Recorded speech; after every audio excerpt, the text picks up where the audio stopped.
eso a mí me ha traído dos cosas a la cabeza. La primera, que precisamente yo llevo un tiempo desde que acabé a lo largo del máster y demás, muy interesado en las ramas del pensamiento crítico, de pensar, de evaluar críticamente las ideas y decir, bueno, de qué cosas me puedo fiar y con qué confianza y qué herramientas utilizo para evaluar diferentes ámbitos.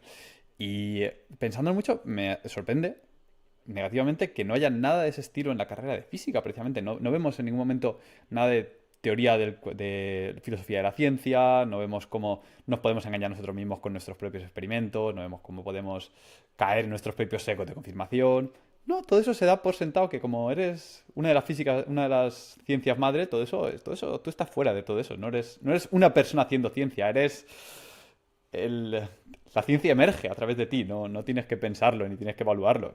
Y lo veo cuando sabes buscar un poquito, pues ves a patadas, ves gente que se aferra a sus teorías con fervor y con ganas y que da igual lo que les saque, que no la van a dejar ir porque les encanta. Entonces, ¿qué podrías recomendar tú? O sea, cuando la gente te pregunta, vale, ¿cómo puedo desarrollar esas habilidades? ¿Cómo puedo mejorar mi análisis crítico? Porque es una pregunta complicada y aparte del típico, sí, critica todo lo que veas. La gente dice, sí, sí, sí, yo lo critico. Sí, pero claro, a ver, en primer lugar, una cosa muy interesante es la exposición voluntaria a puntos de vista opuestos. O sea, es decir, voy a buscar, por ejemplo, si yo leo una cosa que me gusta mucho, voy a buscar críticas a esta cosa que me gusta mucho. Y voy a leer estas críticas a esta cosa que me gusta mucho. En segundo lugar, por supuesto, pero esto es muy complejo, eh, hay ahora muchos recursos gratuitos para formarte en razonamiento estadístico y razonamiento bayesiano, inferencia bayesiana, que es una herramienta que yo encuentro extremadamente útil. De hecho, hay, por ejemplo, en el libro La mente organizada de Daniel Levitin, se refiere a otro libro suyo, La mente médica, que habla de cómo los médicos toman decisiones, y es un escándalo. Es un escándalo. Yo tuve un flame gordísimo en Twitter hace un tiempo porque dije, si supierais cómo se investiga en medicina, lo mismo no pisaba en un hospital nunca. Y ojo, yo estoy totalmente a favor de la medicina. Totalmente. Sí, Pero sí. es que, de nuevo, si amas algo, tienes que cuidarlo y cuidarlo. Entonces, hay cirugías que se hacen y se hacen y no han demostrado ningún tipo de beneficio para el paciente, no alargan especialmente su vida, no mejoran de hecho, a veces empeoran sus condiciones de vida. Y se habla de la cirugía de cáncer de próstata y la gente decía, es que esto no vale porque es una fuente libre de divulgación. Y digo, mira, te he puesto la bibliografía, no, me suda los cojones. Y dice, ya, pero angiografías que se hacen y que no aportan nada, pero claro, el médico tiene que hacer algo. Y no tienen conciencia de estar tan secados como cualquier otra persona, que no son peores que otra gente, entendámonos. Claro, entonces, cuando Levitin hace un razonamiento bayesiano de la utilidad de determinados tratamientos, resulta que es mucho mejor no tratar. Porque a lo mejor el paciente va a tener mejor calidad de vida y va a vivir los mismos años. Pues eso, ¿se valora o no se valora? O tenemos que tratar por cojones. El tercer aspecto es hacer un esfuerzo importante por discriminar fuentes. Discriminar buenas fuentes de malas fuentes. Esto ya aplica más a la prensa, en realidad, pero es que incluso a los journals científicos. Vamos a no olvidar que el estudio trucho que encontraba un vínculo entre las vacunas y el autismo se publicó en The Lancet, que es la revista de medicina por antonomasia. Es que tampoco te puedes fiar de que un journal sea de cuartil uno ni historias. Y de hecho, algunos journals que tenían fama de depredadores y tal, porque se lo habían hecho desde este monopolio que tiene el Sevier, pues luego han resultado ser mucho más abiertos y mucho más transparentes con las revisiones, con los pre-registros, etcétera, etcétera. Todas estas prácticas que ahora se consideran buena práctica en ciencia abierta. Vale, pues esto también para la saca. Entonces yo creo que sí. Y un cuarto componente que es importantísimo, pero que tiene más que ver con tu conducta pues en redes, etcétera, que es la demora antes de la difusión. Esto es, tú lees algo, aquí ya estamos hablando más que de papers y de artículos científicos, hablamos más del tema de las noticias y la información que nos llega. Lees algo y muchas veces tienes que demorarte para mirar fuera y mirar dentro. Mirar fuera quiere decir, ¿cómo está escrito esto? ¿Esto está escrito para que yo me cabré? ¿Esto está escrito para provocarme una reacción emocional?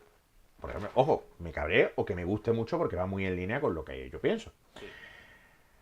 Y ahí viene lo de mirar fuera y dentro. ¿Cómo está escrito y qué reacción me está provocando? Esto me gusta muchísimo, muchísimo, muchísimo. Esto me cabrea muchísimo, muchísimo, muchísimo. Pues probablemente deba esperarme. Porque a lo mejor al cabo de un rato lo miro de otra manera y digo, hostias, pues esto tampoco es tan así.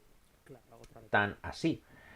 Entonces, creo que además A mí, a mí me gusta decirle a la gente que intentar diferenciar entre los hechos que se afirman en un artículo y la interpretación de los hechos. Es decir, qué dice que hay y qué me está contando el periodista. Claro, claro, pero aquí es que yo también diferenciaría un poco primero, leer paper. Ya de entrada hay cosas que chirrían. Por ejemplo, cuando en un artículo periodístico no se enlaza el artículo del que habla la investigación, ya eso es trucho. Cuando se habla de que hay estudios y no se enlaza ninguno, ya es trucho. Pero es que de todas formas, un artículo científico normalmente, hombre, a ver, te lo puedes leer en diagonal y puedes leerte solo el abstract y luego las conclusiones y decir, ya está demostrado y no mirarte la metodología. Además, no todo el mundo puede valorar la metodología, es que estamos en la misma.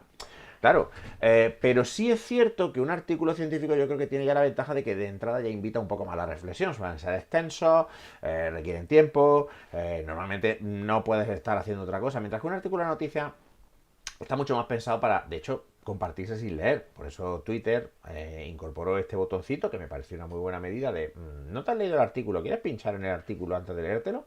Mira, algo es algo. ¿Por qué? Porque introduce esta demora. Este pequeño recordatorio que no siempre funcionará y habrá gente que dirá, me suda los huevos, lo voy a compartir.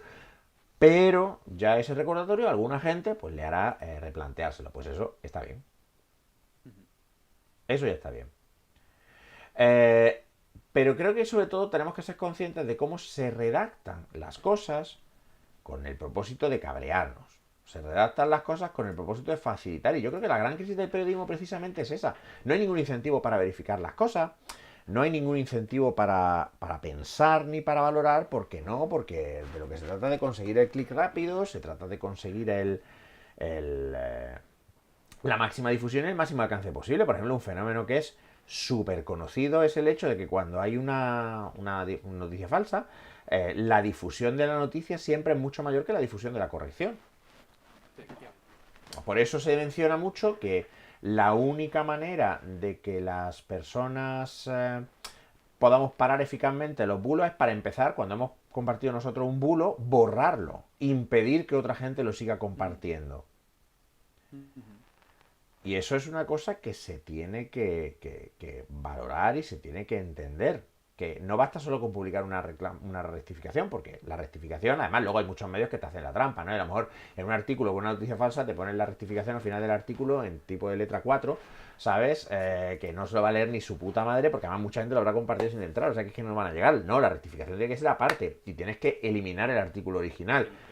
Porque además es que hay un efecto muy interesante que es el efecto de anclaje, y aquí volvemos a la psicología, que básicamente lo que explica es que tendemos a dar una importancia sobredimensionada a la información que recibimos en primer lugar. O sea, de una forma implícita asumimos que la primera versión de una información es la buena y todas las demás tienen que compararse o competir contra la otra y eso dificulta que la desconfirmación sea exitosa porque muchas veces por ejemplo el clásico bulo sobre que Barack Obama no había nacido en Estados Unidos, pues la última vez que miré datos, un tercio de los votantes republicanos en Estados Unidos seguían creyéndolo pese a que se ha desconfirmado por activa y por pasiva. ¿Por qué? Porque la repetición y el llegar primero son psicológicamente factores muy determinantes a la hora de mantener y a la hora de dar fuerza a un bulo. O sea, son un poco las dos cosas.